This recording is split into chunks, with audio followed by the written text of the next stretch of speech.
Okay, so today in the shop, we've got a 3.7. This is the exact same problem that you can have with the 4.7 in any Chrysler product.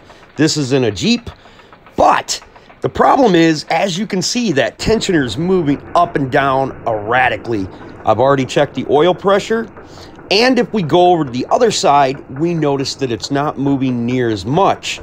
So we have a lot of front engine noise in this, and luckily, it's just a bad tensioner. We're going to show you how to change this without taking the chains off.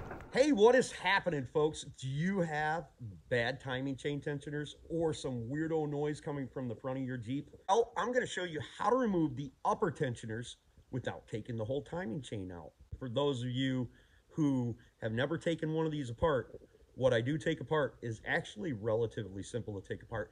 And this is going to be the same procedure on no matter what kind of 3.7 or 4.7 that you actually own.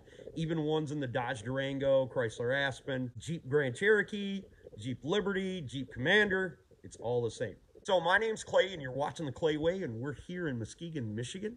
And if this video is helpful, please consider subscribing, clicking the notifications, sharing these videos, and give me them sweet old thumbs up. And remember, if anyone else can do it, you can do it too. That I promise you. If you've got a question for me and it's not baby mama drama related, you can ask it on Clay's AC and Auto Repair on the Facebook Messenger.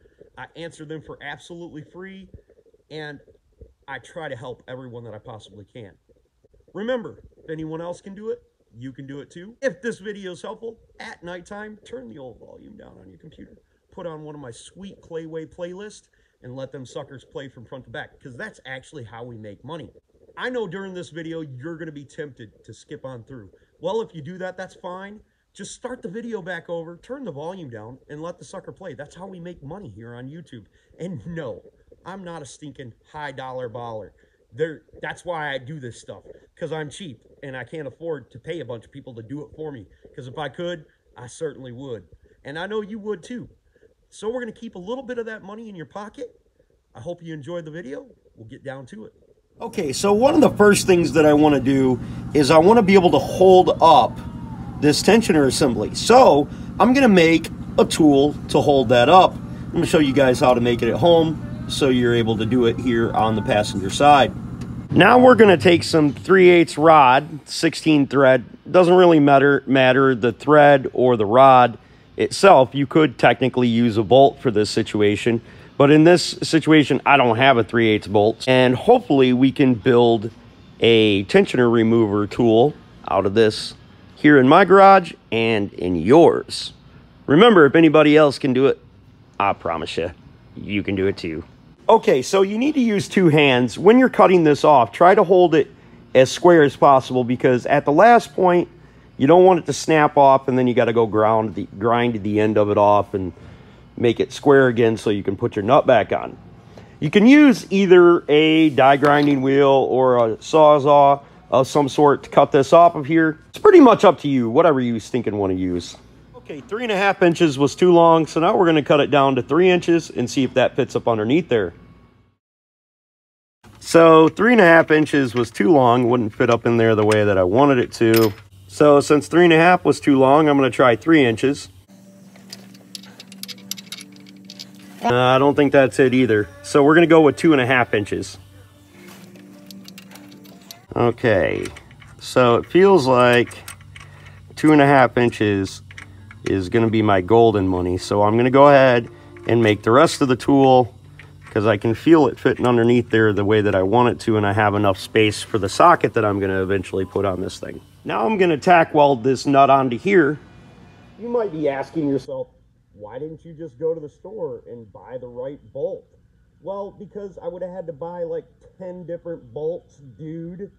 This way I can actually just figure out what size I need and tell you. Duh.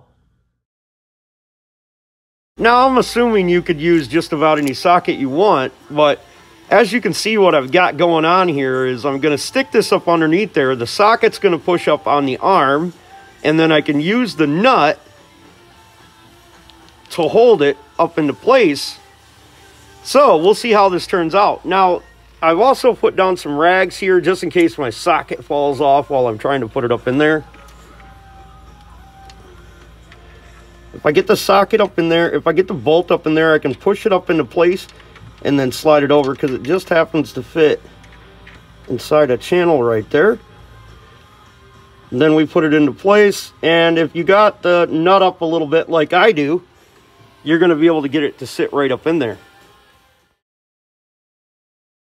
Now we'll use that to alleviate the pressure off of the tensioner, so when we pull the bolts out and we pull the tensioner out, we shouldn't have to worry about that falling out and creating a lot more work. Now at this moment, you're probably thinking, Clay, why don't I just take a pry bar and have somebody hold it up for me? Well, who you got to help you out? You got your old lady and you got your kids. Okay, let's say we go get the old lady. She holds up that bar. Well, let's just say she slips that bar out of the way. What's going to happen to your nookie prospects down the road? They're going to be gone, man. You ain't getting no nookie because you're going to come unglued. Now, you go get one of them kids. They ain't ever going to forget that because you know you're going to come unhinged as soon as that kid drops that bar. So if you make this tool, I'm saving you a lot of headache. Just think about it. And for that reason, along with a couple of others, maybe you don't have an old lady, it allows us. So we're able to just change this tensioner. And this is a good practical thing that you can absolutely do at home. You would just pick yourself up a 2.5 inch long bolt, maybe 2 3/4, somewhere right around there, and use a 15mm socket or whatever fits on there that'll cradle that up in there. And with that extra bolt sticking up in there, we don't have to worry so much about it falling out. Now, let's get down to tightening this up and then hopefully changing our tensioner without worry of throwing our timing off. Now I've got my tool up in there that I've made.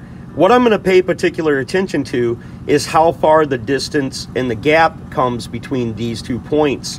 I want it to raise up enough so it holds it into place just like if the tensioner was there. And hopefully, because I designed my tensioner to fit around there, I can get this out once that's tightened up.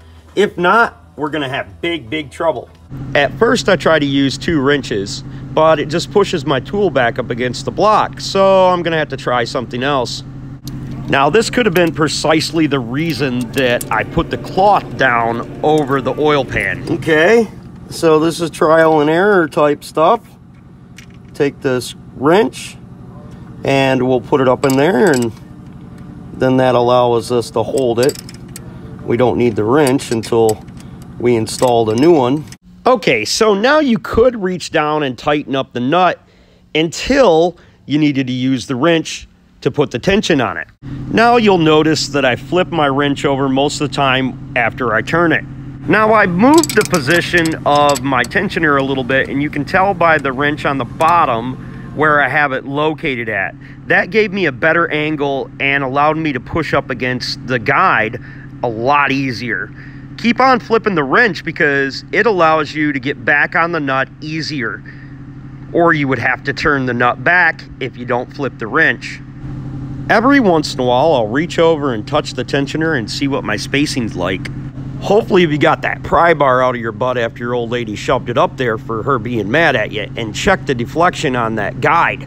Make sure it's tight. Okay, the first time I checked it, it wasn't quite tight enough, so I'm gonna go ahead and tighten it up some more. Now, once I think it's tight enough, I should be able to push down on the tensioner a little bit, and it should go in. And once again, I'll grab my pry bar and push up on the guide and make sure it doesn't move up. Okay, so I can't push down on that anymore, so now I can remove my bolts out of my tensioner, and hopefully, oh man, hopefully that thing doesn't move down. I'm gonna be seriously disappointed if it does. Okay, so let's take a look at what I've done right here. As you can tell, my tensioner is extended out a great deal more than what it was. And you can see the angle, basically, of my tool sitting and resting on there. Now we should be able to safely remove the tensioner assembly itself and install the new one. At this moment, I can't absolutely say that I'm not touching cloth.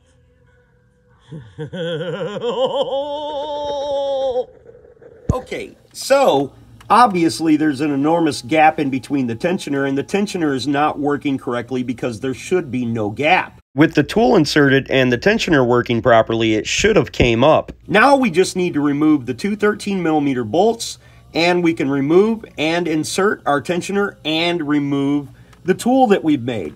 Luckily, at this point, we still have our old lady's love and the potential of some future nookie. These are good things. Now, one thing that I should point out, you want to be cautious around the tool that we've made. I don't know how easy that would be to knock out, and trust me, you or I, we don't want to find out. So just be careful when you're removing them bolts. Okay, so let's take a look at how these tensioners function for you people that like to not only know how to fix something, but why and how it works. So this is our left tensioner. It always refers to the driver's side of the vehicle. If you're sitting in the vehicle, that's always your left side. And your right side is always going to be your passenger side. Now in this situation, down inside the barrel here, there is a spring that pushes this out. You can look up video of how to reset these tensioners on my channel and look under my Jeep playlist. It'll show you exactly how to do it. It's wonderful, wonderful stuff. Anyways, so that spring will push out on this, and helping it along is oil. Goes in the back of this and fills this up. Oil also protrudes out the little holes at the top of it, allowing it to lubricate the tips. Now on the back side of it, now at the top of these, meaning where the pin sticks out, there's a little screen down in here that will screen out the oil as it passes through here. And it's supposed to pump it up with oil, allowing it to be stronger. But over time, the spring fatigues inside the barrel, allowing it to drop down. Now, there's a couple things that we can do. I've had the idea of shoving Lucas down inside this hole, so when it starts up, it always keeps that Lucas in there. The problem that I worry about with that is that at the barrel, it wouldn't pump oil out as well as it should, because we can see that there's a pass-through through there, so the Lucas wouldn't stay in there very long. So I would assume adding Lucas to your oil will help it a little bit. With this cover removed, we see that there's galleys inside here. And that's the difference between the right and the left. This is the left side. It has the little plate over it, whereas on the right side does not. The right side, being the driver's side, doesn't have a plate like the passenger side does. Okay, now I want to make sure that my mating surface is clean and free of debris, and I'm going to go ahead and put my tensioner in there and torque the bolts down properly. Now, once I've gotten my tensioner installed in there correctly, I can go ahead and pull my pin.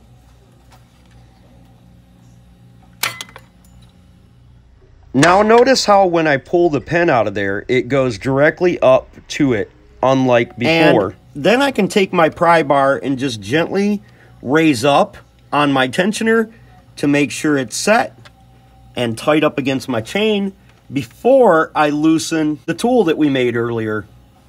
Just to make sure everything is tight, we can take a pry bar, pull up on that just a little bit, ever so gently. It should click once and stay in place. So now we can remove the tool we made. Okay, for the driver's side tensioner, we're going to need about an 11.5 inch pry bar. This is 11.5 from here to here. We're going to need a ratchet strap, and that's of course if you don't have a trusted friend. And what I mean by trusted is not your kids and not your old lady. Somebody that you can physically trust to hold onto a bar for about 3 minutes. I don't have one available, so we're going to do it this way, and you might not either. So we're going to take our pry bar. We're going to come down here by the tensioner, up above the guide, and we're going to make sure our tip is pointed that way. We're going to squeeze it in the back of there, and then we're going to wiggle it till we can feel it bottom out against the block. Then that'll allow us to push down on that. Now with the ratchet strap, we're going to wrap it around the handle and then go around the sway bar. That way, we always hold tension on there and we don't have to worry about it slipping out, and we can take that tensioner out. Okay, so now we've got a ratchet strap on and there. We can start tightening up our ratchet strap, moving the tensioner away from the guide. And that pulls against our guide, and we can check up in there and make sure that we have a little bit of play in between the tensioner itself. Now we can start removing the bolts, because we can stick our finger in the back of there until it's not rested on our tensioner, and make sure it's rested on the block. I'd be lying, and we know I'm not a liar about touching cloth, but once again, second time today. Not the best of days, but this is a pretty sweet video. Okay, so first we're gonna loosen up this bolt down here, closest to the center of the engine. Then we're gonna take this bolt out completely, because if that tensioner doesn't have pressure on it, that guide doesn't have the pressure on it, this will allow this to kick up, and we'll know that we have a problem right here, and we're about to cause ourselves a lot more. Woohoo! I got her out of there. What I did was I held down on this to make sure that that had tension on there, and when I did that, that was still a little bit loose, so I tightened it up a little bit, the ratchet strap, and then I held onto the handle just to make sure it didn't move as I pulled that out of there. I'm halfway home, folks. I'm about to put this sucker back in here. See how that goes. If I can get it in there and get the bolts in there, we're good. Now remember that this has a plate on the back of it, and I need to set the camera down. I just really need to be very, very careful when I do this and put it in there. Okay, so I'm going to start this bolt first, and hopefully that hasn't interrupted my tensioner there, but even if it did, it's only going to move up so far, and then I'll be able to pry it back down once I relieve the ratchet strap and get it into place, because I think it might have moved a little bit. Okay, for the third time today, we're touching cloth, because I could only get one bolt started, which means that that's off of there, but I'm pretty certain that I removed this ratchet strap. I'm not gonna have it go all the way out and ruin my tension. I know it hasn't jumped time or anything yet, because this did hold pressure down on the guide, but phew, this is super, super scary. Okay, so I pushed down on the pry bar and I moved it over a little bit, and I was able to get this bolt to start inside there. So things are starting to look up. I'm going to go ahead and screw these bolts back in there the rest of the way, and then I'm going to move the pry bar out of there. Now, before I pull the pry bar out, after I've torqued down my bolts, I'm going to go ahead and pull the pin, and then that way I can wiggle the pry bar pretty much any way I need to get it out of its place. Just want to be gentle, because the pry bar is right up against the radiator, and it's loose in there, so I set the camera down and we'll be able to pull her out. Super, super sweet. So now I'll pretend just like I'm Elvis. I give her a little wiggle, wiggle love. She come right out. Oh, hey, man, she's looking pretty good. Okay, when you get that pry bar out of there, just take a screwdriver, stick it up underneath there, and give it a little click. You don't have to be crazy with it. Just make sure it clicks down, and you got that tensioner into the right spot. It should auto click if you push down on this too. I would have to say that is looking excellent. Now we're gonna look in slow motion and see how well it's working. Man, it started up perfectly with no noises, and I waited a little bit for the oil to start pumping up in there. It's looking good. Looks like I can put that tensioner down just a little bit there on the driver's side, and it should be good to go. Whoa, was that awesome or what? My wife still loves me, and my kids will remember me. Now, I'm not going to be in the doghouse because I did this all by myself. Remember, if this video is helpful, please consider subscribing to the channel, clicking the notification, sharing my videos, turning that computer down at night so you don't have to listen to my mouth run, and putting on one of the sweet Playway playlists. We also take donations, and you can buy something from the merch store. You don't have to do any of that, folks. no matter what, I will try to help you. And remember, if anyone else can do it, you can do it too. You can look me up on Clay's AC and Auto Repair on the Facebook Messenger. I certainly try to help everyone that I possibly can with their automobiles. I can't help you with that baby mama drama. God bless, and have the best of days.